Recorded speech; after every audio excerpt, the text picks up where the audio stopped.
A canine officer lay dying in the rain. The emergency lights painted everything red and blue, but nobody was moving.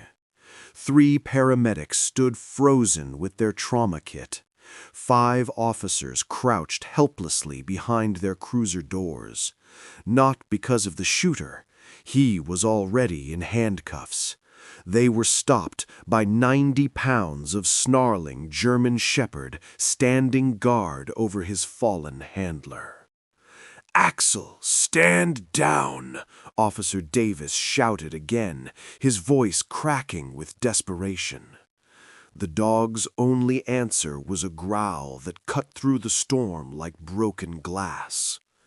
Marcus Rivera hadn't moved in 47 seconds. Blood mixed with rainwater, spreading dark across the wet asphalt. His breathing was shallow, barely visible. The clock was ticking. No one had ever seen Axel like this. For 6 years he'd been the department's star canine, calm, obedient, trusted by everyone. But now his teeth were bared, his eyes wild, tracking every movement with lethal precision. "We're losing him!" the lead paramedic screamed into the rain. But Axel wouldn't budge. And in all the chaos, the flashing lights, the falling rain, the rising panic, nobody had stopped to ask the one question that mattered. Why? Before we dive into this incredible true story, I need to ask you something. Where are you watching from right now? Drop your country or city in the comments below. I love seeing where this story reaches, and it helps me bring you more content like this. And also, don't forget to like, share, and subscribe to my YouTube channel. Now, let's begin. The night had started like any other Tuesday shift.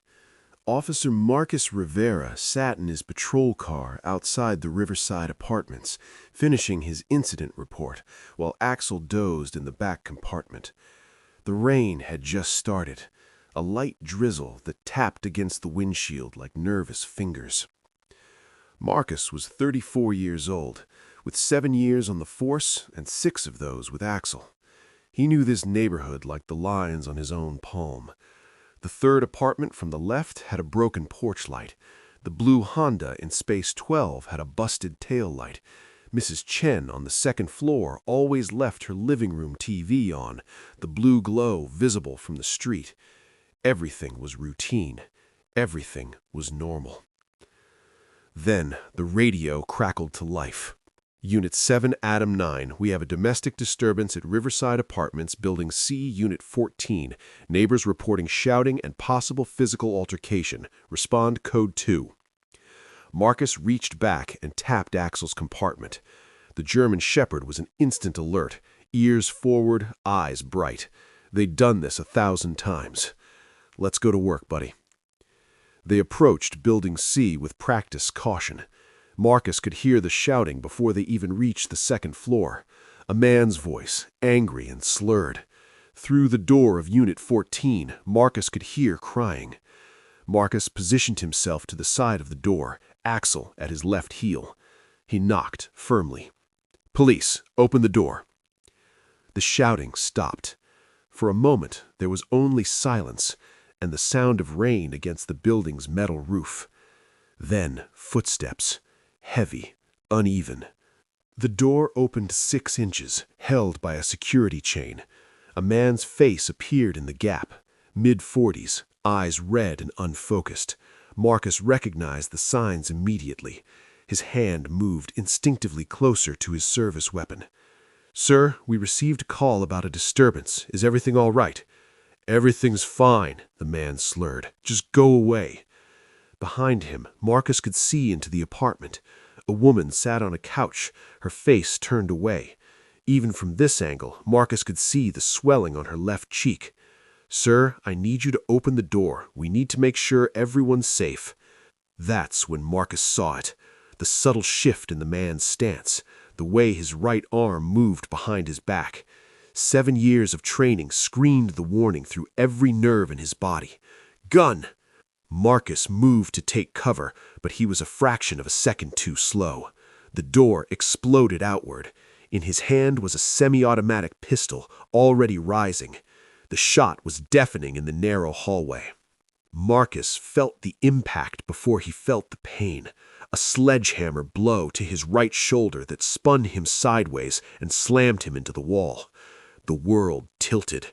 The floor rushed up to meet him. And then Axel moved. The German Shepherd was a blur of fur and fury, 85 pounds of controlled violence. He hit the shooter low and hard, jaws clamping on to the man's gun arm before he could fire again. The pistol clattered away across the hallway floor. Marcus tried to push himself up, but his right arm wasn't responding. His vision swam. He could hear Axel snarling. He could hear the shooter screaming. He could hear doors opening. "Stay down," someone shouted. More footsteps, heavy boots on stairs, the metallic click of handcuffs. Marcus tried to speak, tried to tell Axel he was okay, but his mouth wouldn't form the words. The hallway was getting darker, the sounds more distant. The last thing he saw before his vision went black was Axel's face above him, those amber eyes locked on his, and then the world disappeared completely.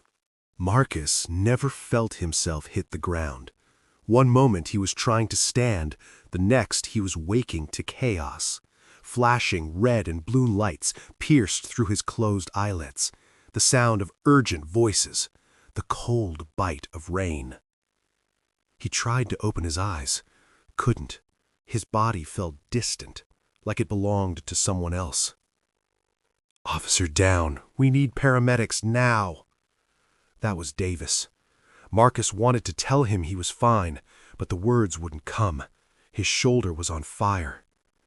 "Axel, release! Axel, release!"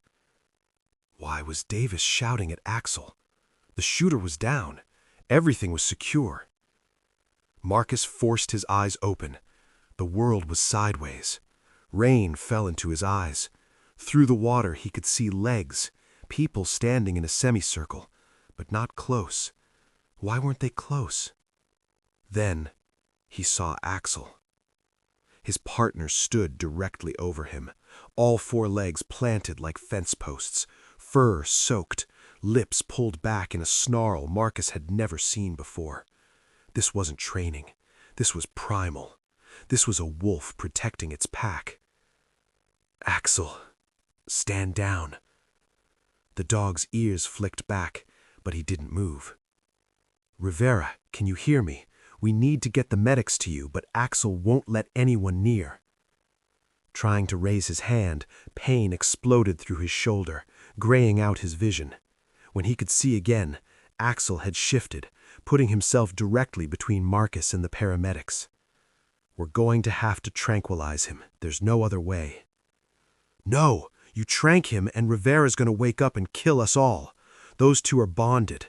We separate them and Rivera will never forgive us." "Then what do you suggest? We have an officer bleeding out." "I've called Torres. She's 10 minutes out." Rebecca Torres, the K9 unit supervisor. But 10 minutes? Might as well be 10 hours. Through the rain, Marcus could hear Axel's breathing, rapid, stressed. The dog was afraid, not of the people, but of something else. Axel pressed closer, warm body against Marcus's side. Marcus's last coherent thought before the darkness took him again was a question. What does he know that I don't? Rebecca Torres broke every traffic law getting to Riverside Apartments. Her phone was on speaker, Captain Chen's voice filling her truck as she took a corner at 45 miles per hour. "He's not responding to any commands, Becca, not even from officers he knows. He's aggressive toward everyone," is Marcus conscious. "In and out. When he's awake, he can't speak clearly. We don't know how bad the shoulder wound is because Axel won't let us get close." Torres's hands tightened on the steering wheel. She'd been a handler for 15 years. She knew the instinct. but what Chen was describing went beyond normal protective behavior. I'm 3 minutes out. Don't let anyone do anything stupid. No tranquilizer darts. You force this and Axel will escalate. Torres, we don't have much time. Rivera's been down for almost 5 minutes. Then trust me for 3 more. She killed the call. Rain hammered against her windshield. Her own canine partner, Duke, had died 2 years ago. She still reached for him sometimes, still expected to see his gray muzzle in the rear view. Dogs aren't just tools, they are family. And Axel was protecting his family the only way he knew. Torres pulled up. The blue and red lights turned the rain into liquid fire. She saw the ambulance, too close, and in the center, Axel. Torres stopped at the perimeter, took a long, slow breath. Give me space, 50 feet. Move the ambulance back another 20. Torres, we don't have time for... Move back. They moved. Torres walked forward slowly, hands empty.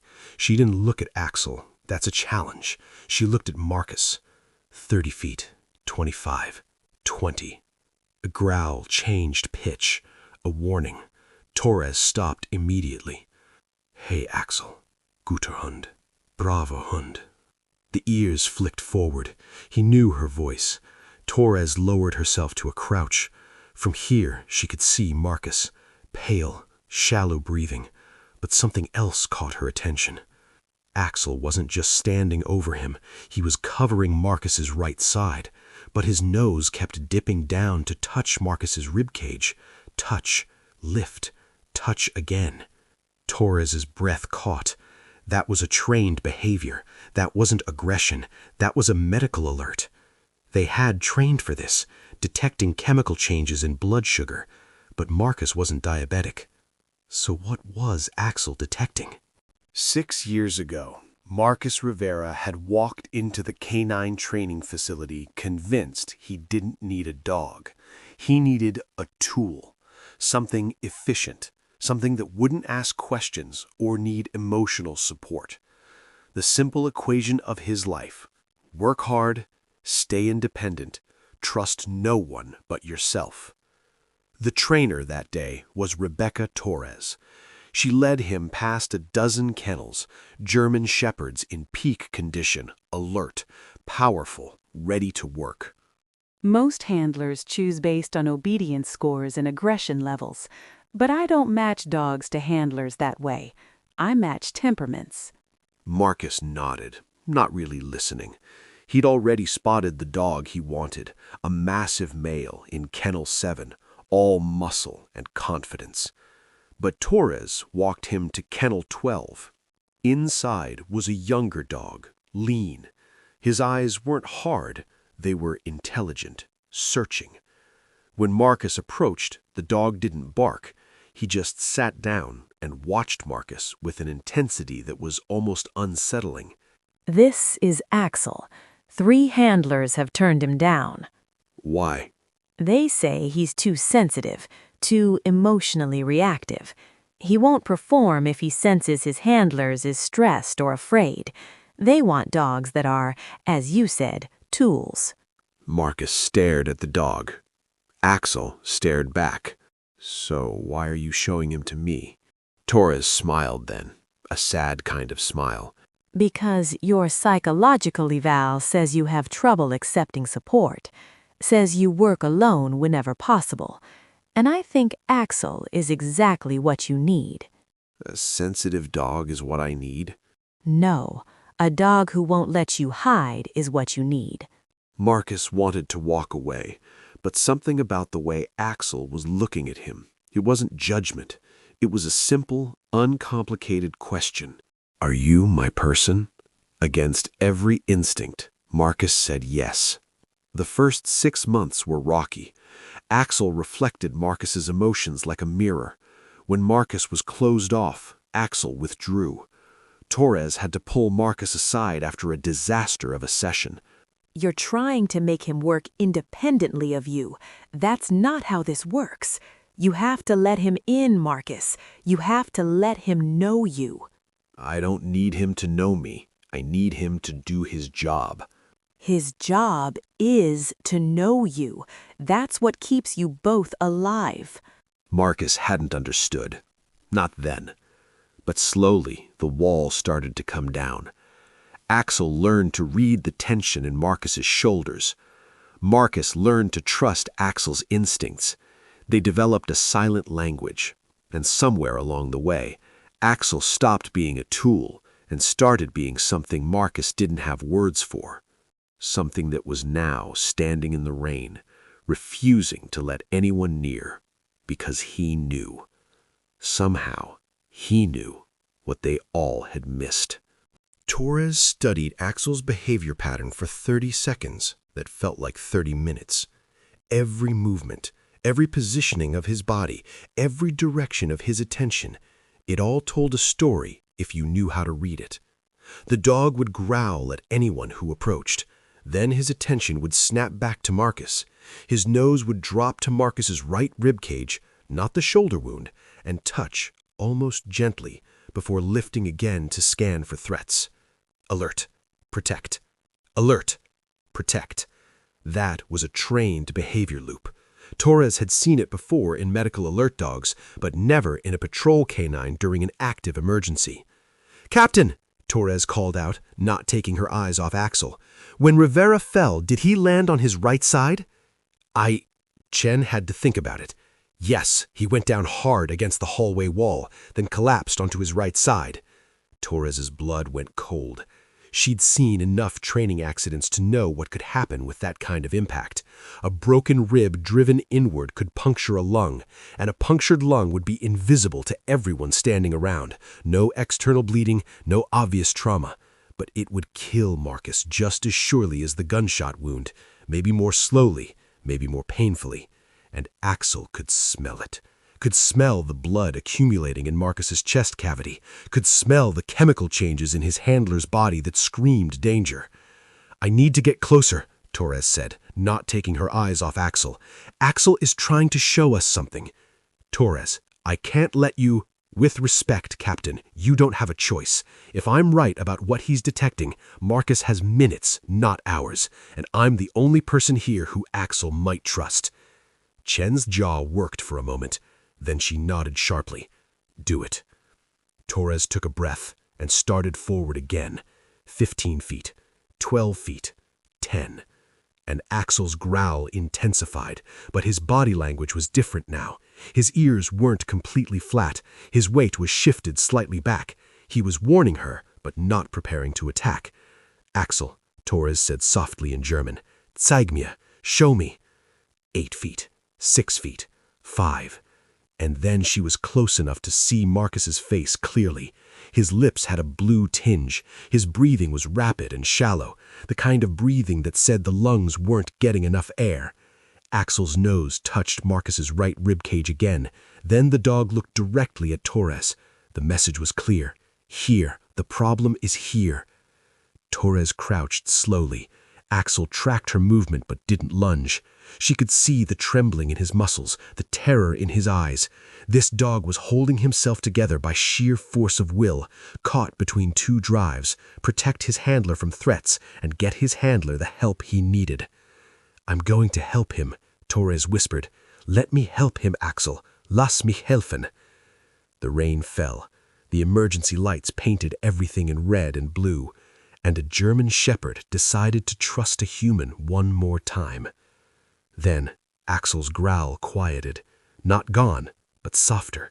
His eyes said, "Don't hurt him." Torres's hand touched Marcus's jacket.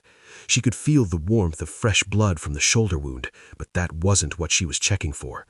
She moved her hand lower, pressing gently against his right ribcage. Marcus gasped. A wet, painful sound, and under Torres's fingers she felt it.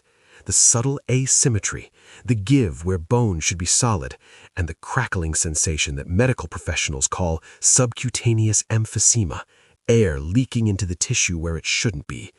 "Pneumothorax!" Torres shouted. "His lung is collapsed. We need a chest decompression now!" The paramedics were moving before she finished the sentence, rushing forward with their equipment. But Axel's growl erupted again, louder than before, and they skidded to a halt. "Axel, 9!" Torres used her command voice. Lassie, let them! The dog looked at her, then at his handler, then back at the paramedics. And he didn't move. The lead paramedic, Julie Reeves, was 38 years old with 12 years of emergency medicine experience. She'd seen gunshot wounds, stabbings, car crashes that looked like twisted metal sculptures. She'd worked on trauma victims in the back of moving ambulances and on the side of highways in the dark. But she'd never had to negotiate with a dog to save someone's life. We have maybe 5 minutes before his oxygen saturation drops to critical levels. That lung is filling with blood. We need to decompress it here, now, before we can even think about transport. Torres looked at Axel. The dog was trembling harder now, his eyes darting between Marcus's face and the approaching paramedics. He knew his handler was dying, but his entire purpose, his entire being was focused on one command that had been drilled into him since puppyhood: protect your handler. And right now, his handler couldn't tell him that these people were trying to help. Axel, hör zu. Listen to me. The dog's ear flicked toward her voice. Axel, your handler needs these people. He will die without these people. Du verstehst? You understand. Axel whined, a high, broken sound that Torres had never heard from him before. It was the sound of a dog being torn in two. Torres made a decision. She pulled off her jacket and laid it on the ground beside Marcus.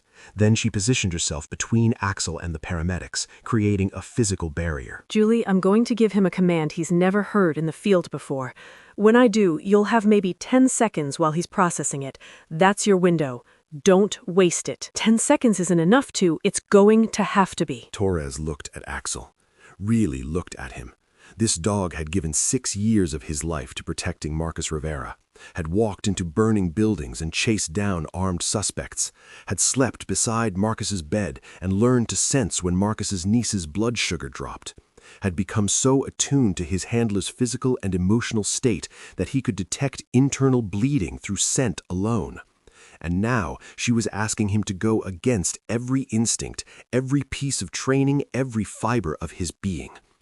She was asking him to trust. Axel, Vertrauen, Trust, Platz, Bleib, Down, Stay. For 3 seconds, Axel didn't move. His eyes were locked on Torres's face, and she could see the war happening behind them. Every muscle in his body was coiled to spring, to attack, to protect. Then, slowly, so slowly it was almost imperceptible, Axel began to lower himself to the ground. His front legs folded first, then his back legs. He laid his body against Marcus's left side, as close as he could be without interfering. His head rested on his paws, but his eyes never left the paramedics. The message was clear. I'm allowing this, but if you hurt him, I will end you. Go! Julie and her team moved like water around rocks. Within seconds, they had Marcus's jacket cut away, the chest wound from the gunshot packed and sealed. Then Julie pulled out a long needle, a chest decompression kit, and positioned it over Marcus's right rib cage. Intercostal space, mid-axillary line. Here goes nothing. A sharp hiss of air release. The needle went in with a push and a click. There was a hiss of escaping air as the pressure in Marcus's chest cavity equalized. Marcus's next breath was deeper. His lips lost a shade of their blue tinge. Got it. Lungs re-expanding. Let's get him on the gurney and move. We're still racing the clock on that shoulder wound. The team worked with practiced efficiency, sliding a backboard under Marcus, strapping him down, lifting him onto the gurney. Through it all, Axel watched but didn't move, didn't growl. His body was rigid with tension, but he held his position. As they wheeled Marcus toward the ambulance, Axel stood and began to follow. No, the dog can't. It goes. He just saved your patient's life. He rides with him. Julie looked at Captain Shen. Captain Shen looked at Axel, this dog who had somehow known what none of them had seen, who had refused to give up, who had trusted at the moment that trust mattered most. He rides. They loaded Marcus into the ambulance. Axel jumped in after him without hesitation, taking up position on the floor beside the gurney. His body was still tense, his eyes still alert, but the panic was gone now, replaced with something else. Determination. His handler was getting help. His job wasn't done yet, but the crisis had passed. As the ambulance doors closed and the vehicle pulled away, sirens wailing into the rain-soaked night, Torres stood in the street and let out a breath she hadn't realized she'd been holding. In her 15 years of canine work, she'd never seen anything like this, and she knew she'd never see anything like it again. Before we continue, I need your help with something. Real stories of courage and loyalty are being drowned out by all the noise online. Stories like Axel's and Marcus's, stories that can actually change how we see the world, are getting buried. But together, we can change that. If this story has moved you even a little bit, hit that subscribe button. Let's build a community that believes these stories matter, because they do. Now, let's continue. The surgery took 4 hours. Rebecca Torres sat in a veterinary hospital waiting room with Axel. He refused to eat, refused to drink, and refused to take his eyes off the surgical wing doors. The chest decompression had bought them time, but the damage was extensive. Shattered scapula, punctured lung, nicked artery. If Axel hadn't alerted, Marcus would have died during transport. Around 2 a.m., Captain Chen arrived with coffee. Captain Chen, one hussed. I've been thinking about why Axel trusted you and not anyone else. Because I treated him like a partner, not a tool. I spoke his language. When I made him understand that we shared the same purpose, protecting Marcus, he could let go. We need to change our canine protocols after this. What Axel did tonight could save other lives. Time jump. At 4:17 a.m., a nurse appeared. Axel was on his feet instantly. He's out of surgery. It was touch and go, but he's stable. He's going to make it. Torres felt her knees weaken. She put her hand on Axel's head. The dog was trembling with relief. After some negotiation, they were granted access. When they reached Marcus's room, Axel's entire body language changed. The tension drained away. He walked to the bedside and sat, looking up at Marcus's pale face with an expression of pure love. Torres settled into a chair and opened Marcus's personnel file on her phone. 7 foster homes before aging out. Commendations for solo actions, declined partnership offers. Note: demonstrates resistance to collaborative approaches, struggles with accepting support. Marcus had built a life entirely on his own strength, and then they'd given him Axel, a dog who couldn't function unless his handler let him in. Around 5 a.m., Torres finally dozed off, but Axel never slept. He simply watched and waited and kept vigil. Marcus woke to machines beeping and pain radiating through his chest. When he turned his head, he saw Axel sitting beside his bed, perfectly still. When their eyes met, the dog's tail gave a single careful thump. Hey, buddy. Axel placed his chin on the edge of the bed. I'm here. I've been here. I'm not leaving. You really made a scene, didn't you? What happened? Torres explained everything. The shooting, the collapsed lung, the refusal to let anyone near. He detected blood in your chest cavity using the same training you'd been doing for your niece. Marcus, that dog saved your life twice.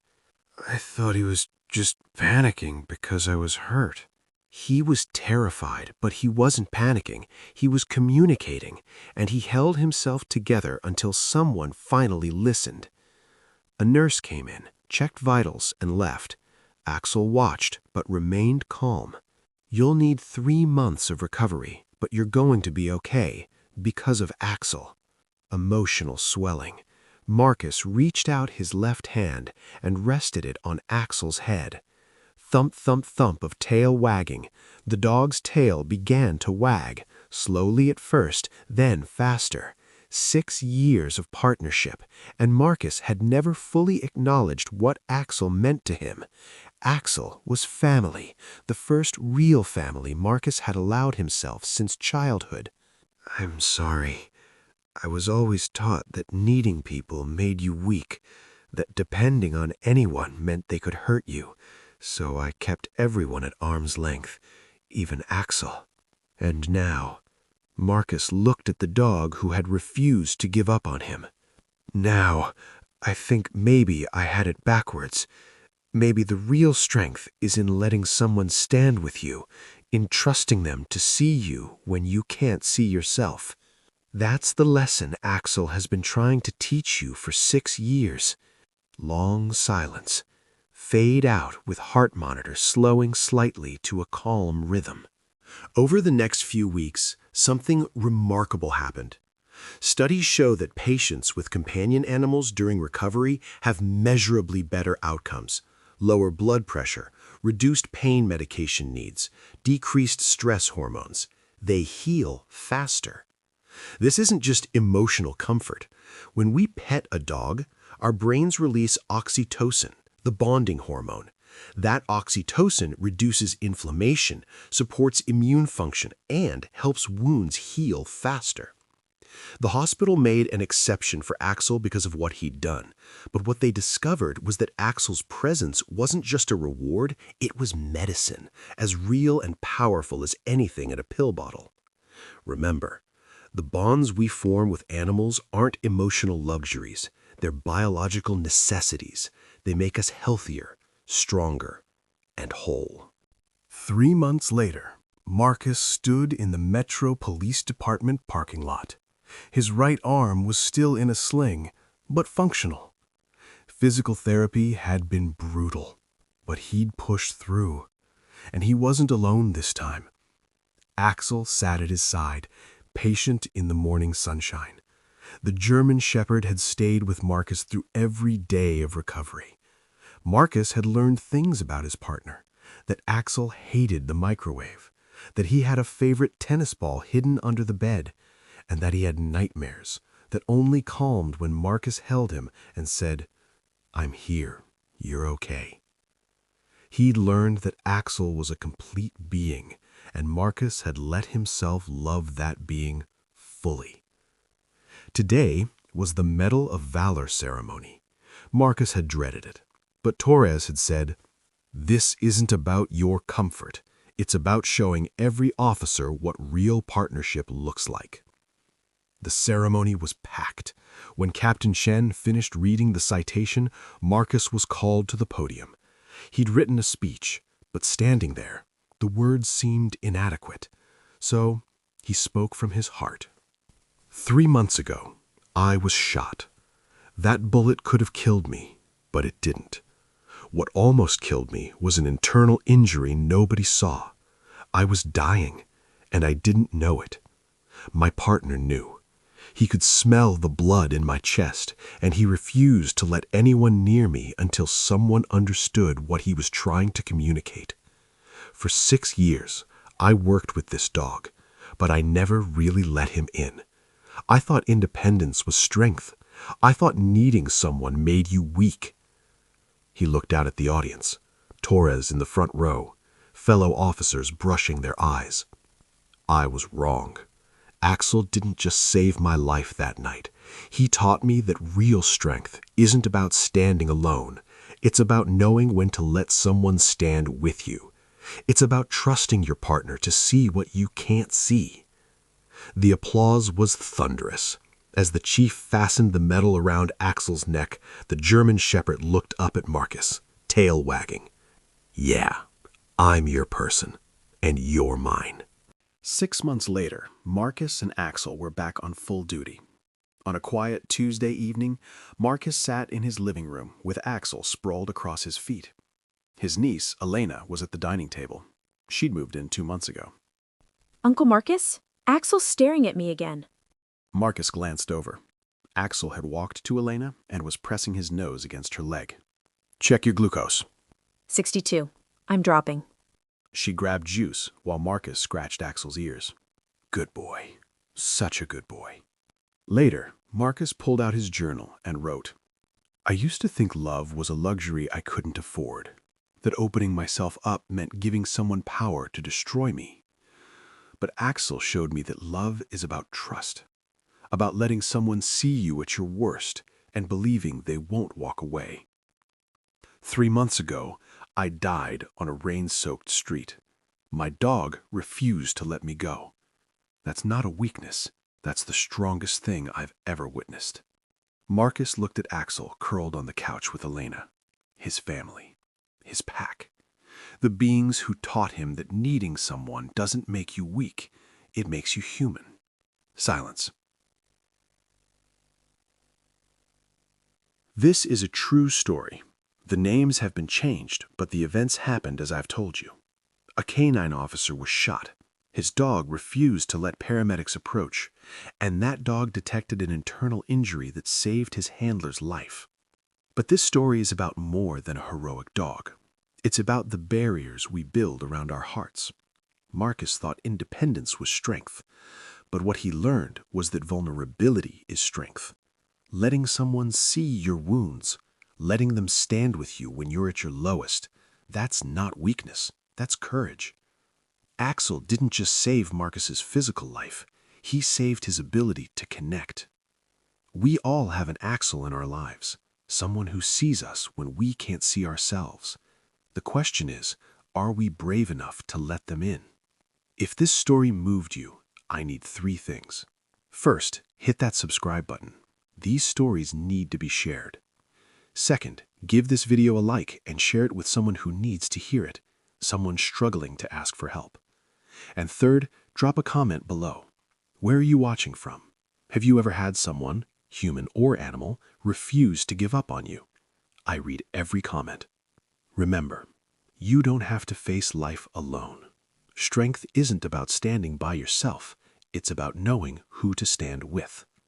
Until next time, take care of each other and give your dog an extra scratch tonight. They deserve it.